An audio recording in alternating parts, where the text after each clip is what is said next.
Good evening to all. ಇದು ಯೂಟ್ಯೂಬ್ನಲ್ಲಿ ನನ್ನ ಮೊದಲ ವಿಡಿಯೋ ಅಂತ.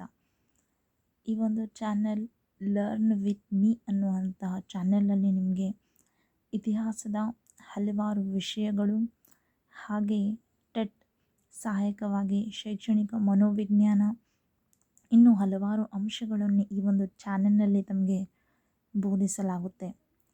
ಇದು ನನ್ನ ಮೊದಲನೆಯ ವಿಡಿಯೋ. ಅದರಲ್ಲಿ ಮೊಟ್ಟ ಮೊದಲನೇದಾಗಿ ಇವತ್ತು ನಾವು ಅಧ್ಯಯನ ಮಾಡಬೇಕಾಗಿರುವಂತಹ ಒಂದು ವಿಷಯ ಯಾವುದಂತ ಹೇಳಿದರೆ ಅದು ಮನ್ಸಬ್ದಾರಿ ಪದ್ಧತಿ ಅಂತ. ಮನ್ಸಬ್ದಾರಿ ಪದ್ಧತಿ ಅನ್ನೋದು ಮಧ್ಯಕಾಲೀನ ಇತಿಹಾಸದಲ್ಲಿ, ಅದರಲ್ಲೂ ಮುಖ್ಯವಾಗಿ ಅಕ್ಬರ್ನ ಕಾಲದಲ್ಲಿ ಜಾರಿಗೆ ಬಂದಂತಹ ಒಂದು ಮಿಲಿಟ್ರಿ ಮತ್ತು ಆಡಳಿತಾತ್ಮಕ ಒಂದು ವ್ಯವಸ್ಥೆ ಅಂತ ಹೇಳ್ಬಹುದು. ಈ ಮನ್ಸಬ್ದಾರಿ ಅನ್ನೋದು ಒಂದು ಅರಬಿಕ್ ಪದವಾಗಿದ್ದು ಇದನ್ನು ಅಕ್ಬರ್ 1571ರಲ್ಲಿ ಜಾರಿಗೊಳಿಸ್ತಾನೆ. ಹೇಗಾದರೆ ಮನ್ಸಬ್ದಾರಿ ಅಂದ್ರೇನು ಅಂತ ಹೇಳಿದರೆ, ಇದು ಒಂದು ಅಧಿಕಾರಿಗಳಿಗೆ ಅವರ ಮಿಲಿಟ್ರಿ ಕೌಶಲ್ಯ ಮತ್ತು ಆಡಳಿತಾತ್ಮಕ ಸಾಮರ್ಥ್ಯ ಅಥವಾ ಅರ್ಹತೆಯ ಆಧಾರದ ಮೇಲೆ ನೀಡುವಂತಹ ಒಂದು ಹುದ್ದೆ ಅಂತ ನಾವಿಲ್ಲಿ ಹೇಳಬಹುದು. ಇಲ್ಲಿ ರ್ಯಾಂಕ್ ಅಂತ ಹೇಳ್ತೀವಿ. ಆ ಒಂದು ಶ್ರೇಣೀಕೃತ ವ್ಯವಸ್ಥೆಯಲ್ಲಿ ಮಿಲಿಟ್ರಿ ವ್ಯವಸ್ಥೆ ಆಗಿರಬಹುದು ಅಥವಾ ಆಡಳಿತಾತ್ಮಕ ವ್ಯವಸ್ಥೆ ಆಗಿರಬಹುದು, ಆ ಒಂದು ಶ್ರೇಣೀಕೃತ ವ್ಯವಸ್ಥೆಯಲ್ಲಿ ಒಬ್ಬ ಅಧಿಕಾರಿಯ ದರ್ಜೆ ಏನು ಅಥವಾ ರ್ಯಾಂಕ್ ಏನು ಎನ್ನುವುದನ್ನು ತೋರಿಸುವುದೇ ಈ ಮನ್ಸಬ್ದಾರಿ ಪದ್ಧತಿ ಅಂತ ಹೇಳ್ತೀವಿ.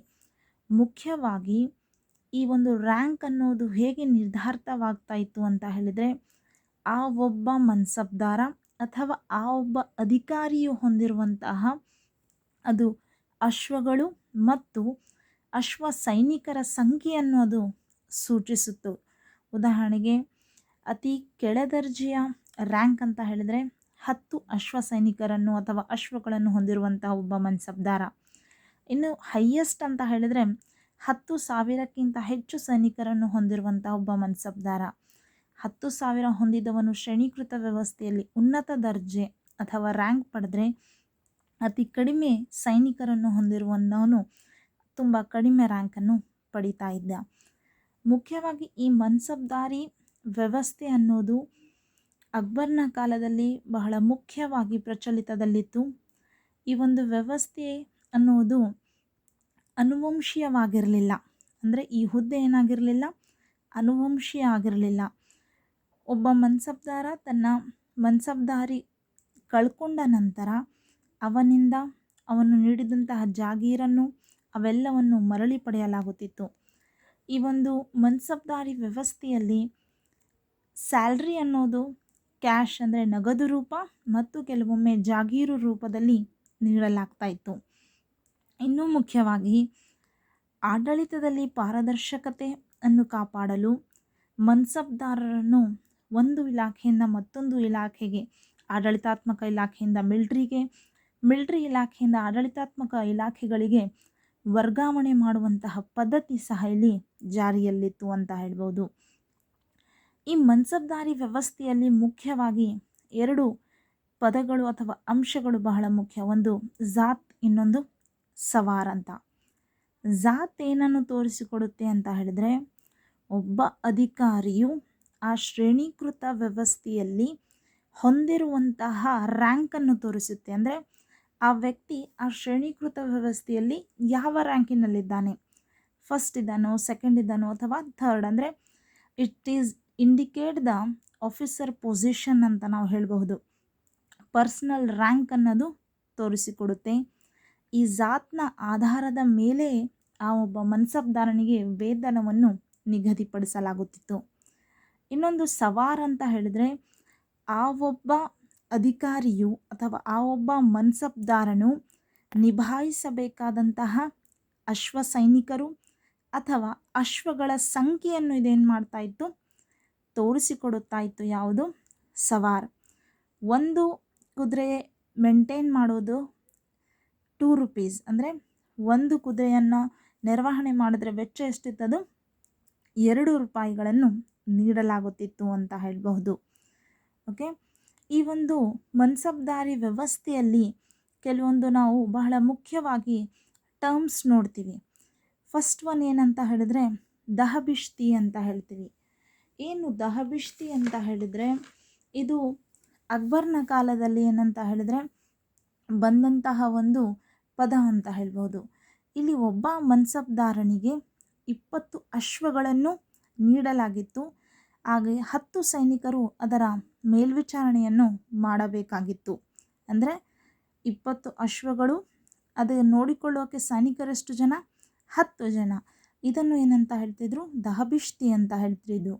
ಇನ್ನು ದುಹ್ಅಫ್ಸಾ ಆ್ಯಂಡ್ ಸಿಹಫ್ಸಾ ಅನ್ನೋದು ಜಹಾಂಗೀರ್ನ ಕಾಲದಲ್ಲಿ ಜಾರಿಗೆ ಬಂದಂತಹ ಒಂದು ಪದ್ಧತಿ ಅಂತ ಹೇಳಬಹುದು. ದುಹ್ಅಫ್ಸಾ ಅಂತ ಹೇಳಿದರೆ ಎ ಟ್ರೂಪರ್ ವಿತ್ ಟ್ರೂ ಹಾರ್ಸಸ್, ಅಂದರೆ ಒಬ್ಬ ಅಶ್ವ ಸೈನಿಕ 2 ಕುದುರೆಗಳನ್ನು ಹೊಂದಿರುವುದೇ ದುಹ್ಅಫ್ಸಾ. ಸಿಹಫ್ಸಾ ಅಂತ ಹೇಳಿದರೆ ಒಬ್ಬ ಅಶ್ವ ಸೈನಿಕನು 3 ಕುದುರೆಗಳನ್ನು ಹೊಂದಿರುವುದೇ ಸಿಹಫ್ಸಾ ಅಂತ ಹೇಳ್ತೀವಿ. ಇದು ಜಹಾಂಗೀರ್ನ ಕಾಲದಲ್ಲಿ ಜಾರಿಗೆ ಬರುತ್ತೆ. ಇನ್ನು ಮಶ್ರೂತ್ ಮನ್ಸಬ್ ಏನಂತ ಹೇಳಿದರೆ, ಮಶ್ರೂಬ್ ಮನ್ಸಬ್ ಅಂತ ಹೇಳಿದರೆ ಅವಶ್ಯಕತೆ ಇದ್ದಾಗ ಹೆಚ್ಚಿನ ಸೈನಿಕರನ್ನು ನೇಮಿಸಿಕೊಳ್ಳುವುದಕ್ಕೆ ಏನಂತ ಹೇಳ್ತಾ ಇದ್ರು? ಮಶ್ರೂತ್ ಮನ್ಸಬ್ ಅಂತ ಹೇಳಲಾಗ್ತಾ ಇತ್ತು. ಇನ್ನು ತಜ್ವೀಸ್ ಅನ್ನುವಂತಹ ಒಂದು ಪದ ಬರುತ್ತೆ.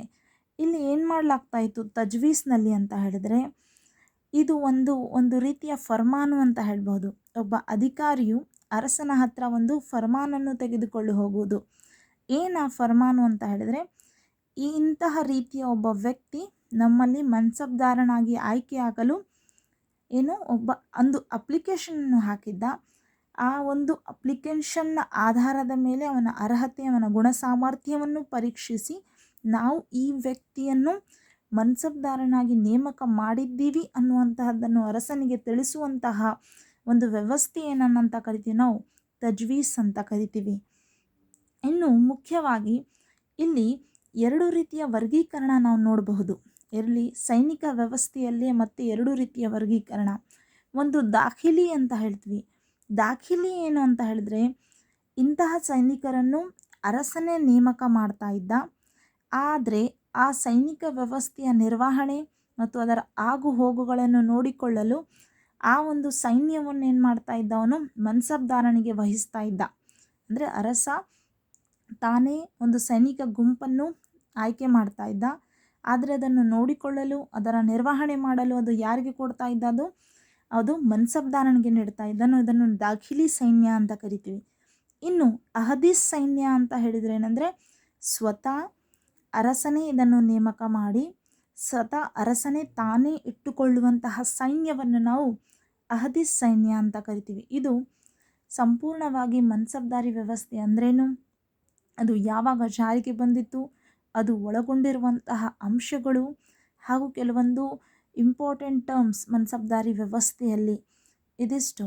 ನನ್ನ ವಿಡಿಯೋ ನಿಮಗೆ ಇಷ್ಟವಾಗಿದ್ದರೆ ಪ್ಲೀಸ್ ಲೈಕ್ ಮಾಡಿ, ಸಬ್ಸ್ಕ್ರೈಬ್ ಮಾಡಿ. ಧನ್ಯವಾದಗಳು.